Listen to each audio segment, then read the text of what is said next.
Good morning everyone. तो students, previous class में हम लोगों ने जो रेशनल नंबर जो चैप्टर था हम लोगों का पहला चैप्टर उसको कंप्लीट कर लिया। ठीक है, अब अगला जो चैप्टर है RS अग्रवाल के क्लास 8th के मैथ से 8 का मैथ जो है उसमें अगला है आपको चैप्टर नंबर 2। उसमें क्या है आपको एक्सपोनेंट, क्या है एक्सपोनेंट्स, EX है, ठीक है, एक्सपोनेंट्स। ठीक, ये है आपको चैप्टर 2 में। ठीक है, देखिए इस चैप्टर 2 में टोटल 3 एक्सरसाइज और 1 टेस्ट पेपर है, तो हम लोग फिनिश कर लेंगे। इस वीडियो में हम लोग जो है चैप्टर फर्स्ट के लिए जो है जितना भी थ्योरी होगा टोटल कंप्लीट कर लेंगे। और टोटल जो भी 2 एक्सरसाइज में जो क्वेश्चंस है ना वो बिल्कुल सारा क्वेश्चंस किससे है आपको, तो लॉज ऑफ एक्सपोनेंट्स है। किससे?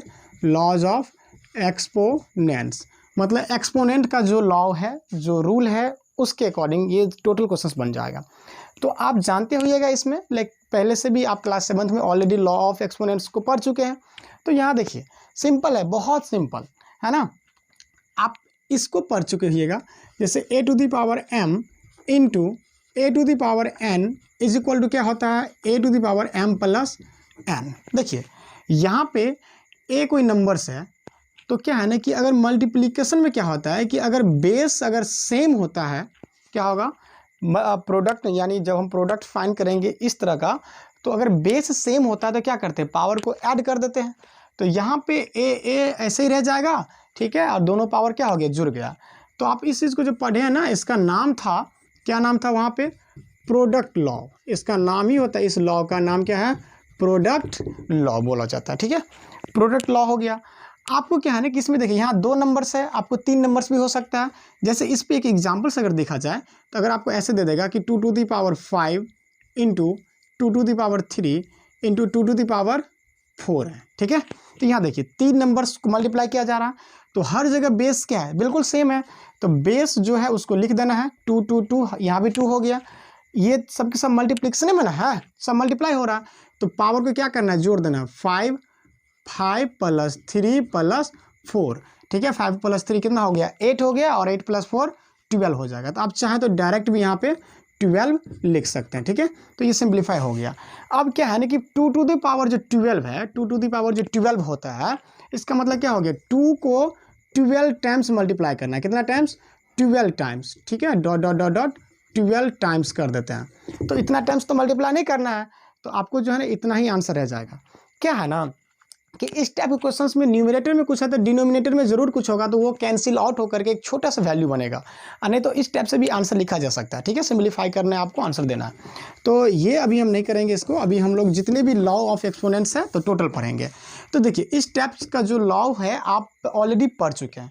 यहाँ क्लास 8th में क्या करेंगे हम लोग कि लॉ ऑफ एक्सपोनेंट्स जो है ना ऑफ रेशनल नंबर्स पढ़ेंगे। किस पे, रेशनल नंबर्स पे, क्योंकि पहला चैप्टर आप रेशनल नंबर्स को पढ़ चुके हैं। तो देखिए यहाँ पे जैसे a इंटू ए था, तो यहाँ पे क्या है ना कि if a by B is any rational numbers, इसको हम नहीं लिख रहे हैं, आपके बुक में लिखा होगा। ठीक है, if a by B is an any rational numbers, ठीक है, देन देखिए a by B to the power, अगर हम यहाँ m करते हैं, क्या किए, m किए, into a by B to the power n करते हैं, तो a by B is any rational numbers. साथ ही साथ आपको ये भी मानना पड़ेगा where m and n are any integers, कोई भी इंटीजर्स चलेगा, चाहे वो पॉजिटिव हो या नेगेटिव हो, m और n का वैल्यू कोई भी इंटीजर्स होगा। तो इसी रूल को फॉलो करना, यहाँ भी आपको m और n इंटीजर्स हो सकता है। तो देखिए यहाँ भी बेस क्या है, सेम है, a by B base same है, और जब बेस सेम रहता है तो बेस को वैसे ही लिख देना और पावर को क्या कर देना है, जोड़ देना है। ठीक है, तो देखिए इसको आपको याद रखना, आपके जो क्लास 8 का बुक है उसमें इस टाइप से फॉर्मूला स्टार्ट होता है। ठीक है, तो ये दोनों ही बिल्कुल सेम है। यहाँ सिंपल सा बेस था, यहाँ पे बेस क्या है, रेशनल नंबर्स में है, तो कोई फर्क नहीं पड़ता है इससे। ठीक है, आपको बस याद रखना है। इसमें इसको भी वही नाम हो गया, क्या नाम, प्रोडक्ट लॉ ऑफ एक्सपोनेंट्स में आप इसको लिख सकते हैं। अगर आपको कोई पूछता है प्रोडक्ट लॉ ऑफ एक्सपोनेंट्स, तो आप इस चीज़ को बोल सकते हैं a by B to the power m into a by B to the power n is equal to क्या होगा, a by B to the power m plus n, power को जोड़ देना। ठीक है, इस पे कैसे एग्जांपल्स करेंगे, तो देखिए अगर 5/6 है, इसका पावर मान लीजिए 2 है, फिर इंटू 5/6 के टू द पावर 3, तो बेस दोनों जगह सेम है तो 5/6 दे देना है और दोनों बेस को क्या दोनों पावर को क्या कर देना है, जोड़ देना। तो 2 + 3 कितना हो गया, 5 हो गया। एक बार और इसको लिख लीजिए, 5/6 टू द पावर क्या हो गया, 5 हो गया। ठीक है, अब 5/6 इंटू 5/6 इंटू 5/6 को 5 टाइम्स मल्टीप्लाई करके क्या करना है, इसका आंसर निकल जाएगा। होप कि आप जो है प्रोडक्ट लॉ ऑफ एक्सपोनेंट्स को समझ गए। ठीक है, तो अब जो है हम आपको सारे फॉर्मूला पे अगर हम एक्सप्लेनेशन एग्जाम्पल्स देते हैं, जितने भी लॉ है सब पे अगर हम एक एक एग्जाम्पल से देते हैं वीडियो ज़्यादा लॉन्ग हो जाएगा। तो आपको हम सारा पहले हम क्या करते हैं, सब के सब लॉ ऑफ एक्सपोनेंट उसको समझा देते हैं, उसको आप नोट कर लीजिएगा। तो 1 नंबर में आप इसको नोट कर लीजिए। ठीक है, ये इसी के जैसा है। तो ये सिंपल चीज़ था, आपको हम जितने भी लॉ ऑफ एक्सपोनेंट बताएंगे सब इस फॉर्म में बताएंगे। तो फर्स्ट नंबर हो गया। सेकेंड में देखिए प्रोडक्ट लॉ हो गया, तो कोशिएंट लॉ में क्या करना है, डिवाइड करना है। तो कोशिएंट लॉ में a/b to the power m is divided by a/b to the power n। देखिए यहाँ भी बेस क्या है, सेम है, तो बेस सेम है तो बेस को लिख देना है। और यहाँ जो है आपको जो डिविडेंड होता है, तो डिविडेंड मतलब जिसमें भाग दे रहे हैं ना, तो m - n हो जाएगी यहाँ पावर। डिवीजन में पावर क्या होगा, सब्ट्रैक्ट हो जाएगा और प्रोडक्ट में पावर को क्या किया जाता है, जोड़ा जाता है। ठीक है, तो ये हो गया आपको, इसको बोलेंगे कोशिएंट लॉ। क्या बोलेंगे, quotient, QUOTIENT, quotient law of exponent. Clear है ना, ये 2 रूल हो गया।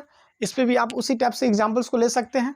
ठीक है, देखिए इसको, ये जो ऐसे लिखा हुआ a/b to the power m divided by a/b to the power n, ये ऐसे नहीं लिख करके ऐसे भी तो हो सकता है ना, a/b to the power m भागा क्या हो जाएगा, a/b to the power n, ऐसे भी तो लिख सकते हैं ना, क्योंकि ये जो डिवाइड हो रहा है इसको ऐसे भी लिख सकते, तब भी इसका आंसर यही होगा।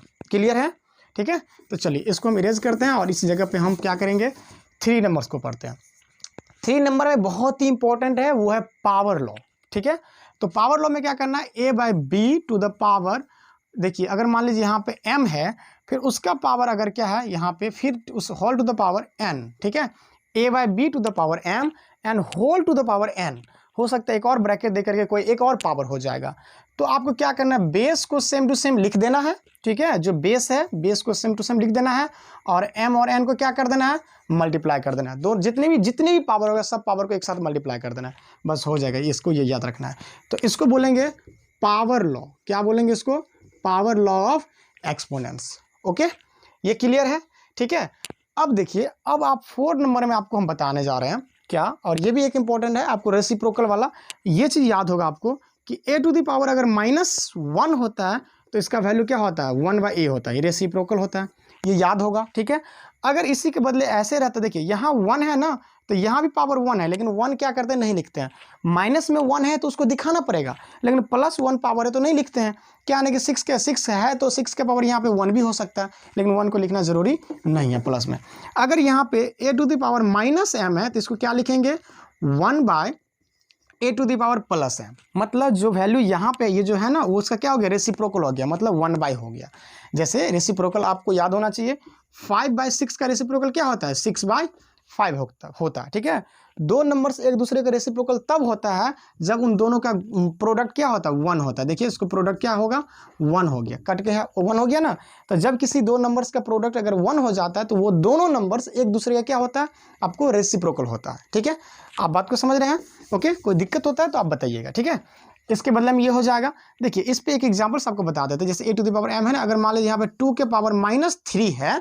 ठीक है, 2 के पावर क्या है, -3, तो इस क्वेश्चन को सीधे इस फॉर्म में ले जाना है, 1/2 के पावर +3 कर देना। ठीक है, और इसको सिंप्लीफाई करेंगे तो 1/2 के पावर 3 क्या हो जाएगा, 2 को 3 बार मल्टीप्लाई कर दीजिए, 2 × 2 × 2 तो 8 हो जाएगा, 1/8 हो गया। ठीक है, तो 2 टू द पावर -3 के बदले में 1/8 लिख सकते हैं।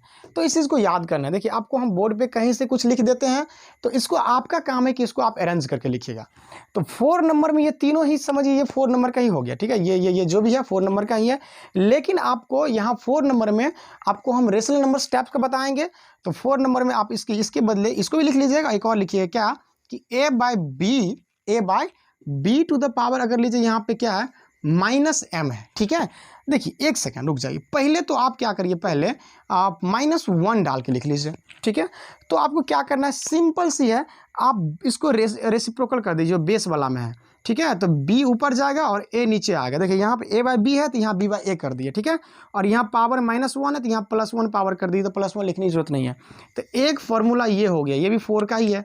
देखिए इसी में अगर आपको पावर 1 की जगह कुछ और दीजिएगा, आप इसको नोट कर लीजिएगा, ठीक है, इसको नोट कर लीजिएगा। इसी में हम आपको बता देते हैं, अगर यहाँ पावर -m कर देंगे, क्या कर देंगे, a by b to the power -m, तो अगर इसको रेसिप्रोकल कर देंगे b बाई a जो होगा ना, तो यहाँ पावर में क्या हो जाएगा, +m हो जाएगा। क्लियर है। तो इस चीज़ को आपको याद रखना है, ठीक है। तो ये टोटल 4 रूल हो गया है, ठीक है। वीडियो में देखिएगा, जैसे हम पहले यहाँ -1 दिए थे उसको भी नोट कर लीजिएगा, सारा आपको कॉपी में लिख करके फिर सेंड करना होगा, ठीक है। तो चलिए इसमें हम 2 रूल और बताएंगे जिससे कि आपको टोटल क्वेश्चंस बन जाएगा। ओके, तो इधर से हम प्रोडक्ट लॉ को इरेज करने जा रहे हैं।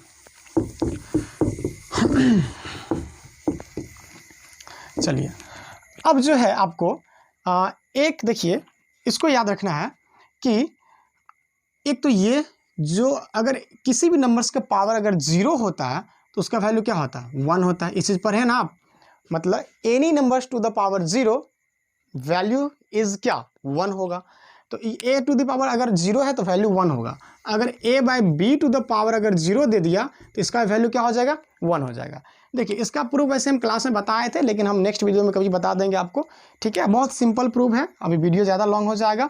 देखिए अगर आपको इतना बड़ा क्वेश्चन भी दे देता है, अगर मान लीजिए x + y + z, सपोज इतना बड़ा क्वेश्चन है, ब्रैकेट डाल करके इसके पावर अगर 0 दे दिया जाएगा, ठीक है, x + y + z ब्रैकेट डाल करके होल टू द पावर 0 दे दिए, तो कुछ नहीं सोचना, इसका वैल्यू क्या हो जाएगा, 1 हो जाएगा, ठीक है। 1 दे देना है, ब्रैकेट में दे करके लिख देना है since a to the power 0 = 1, ठीक है, या वी नो दैट करके लिख सकते हैं, ठीक है। तो ये हो जाएगा आपको 5 नंबर में, आप इन दोनों को नोट कर लीजिएगा, ठीक है। 6 में एक बहुत ही इंपॉर्टेंट है, इसको भी आपको याद रखना है, ठीक है। 5 को हम इरेज कर दे रहे हैं, ठीक।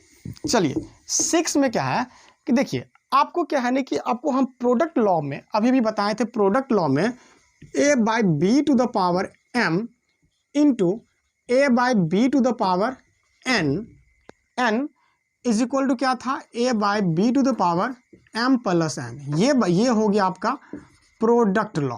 क्लियर है, ये क्या हो गया, प्रोडक्ट लॉ। देखिए यहाँ पे बेस सेम है तो बेस को यहाँ लिख दिया और पावर को जोड़ दिया। लेकिन स्टूडेंट्स कभी कभी आपको ऐसा एक क्वेश्चन मिलेगा कि a by b to the power m into c by d to the power m। देखिए यहाँ पे क्या है कि यहाँ पे बेस आपको अलग अलग है, दोनों बेस क्या है, अलग है, a बाई b और यहाँ c बाई d, दोनों बेस अलग अलग है और पावर दोनों जगह क्या है, सेम है। देख लीजिए पावर सेम है। जब बेस अलग होगा पावर सेम होगा तो मल्टीप्लिकेशन में क्या करना है, बेस को आपको गुना कर देना है, बेस को क्या कर देना है, गुना a by b into c by d, और ये जो कॉमन पावर जो दोनों में है ना, पावर को सीधे यहाँ पे दे देना है, ठीक है। तो इसको याद रखना, ठीक है, इसको याद रखिएगा, बहुत ही इंपॉर्टेंट है, स्टार डाल के। देखिए इस पे क्वेश्चंस कैसे बनेगा, तो मान लीजिए यहाँ पे अगर आपको 3/2 टू द पावर अगर मान लीजिए यहाँ पे 2 दे दिया जाएगा इंटू 5/, ठीक है, 5/6 टू द पावर, यहाँ भी 2 रहेगा क्योंकि बेस अलग अलग होगा पावर सेम होगा।